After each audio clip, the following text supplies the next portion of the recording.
পাহাড়টা উপরে মনে হচ্ছে মেঘ।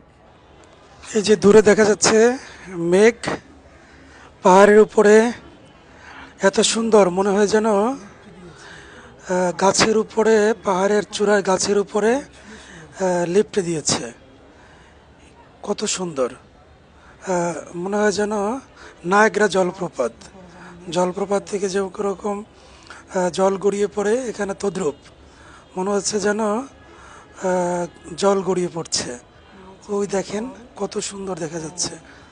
এটা আমাদের বাংলাদেশ, এটা হচ্ছে বান্দরবানে। এই পাশে দেখি আমরা, এ পাশের পাহাড়গুলো, এখানে কিন্তু মেঘ নেই, একেবারে স্বচ্ছ গাছ দেখা যাচ্ছে পাহাড়ের উপরের গাছগুলো। বাট এখানে এ পাশের অংশটায় কিন্তু সুন্দর মেঘ, সাদা মেঘ, শুভ্র মেঘ গাছের উপরে, পাহাড়ের উপরে একেবারে শুয়ে আছে মনে হয়। কি সুন্দর!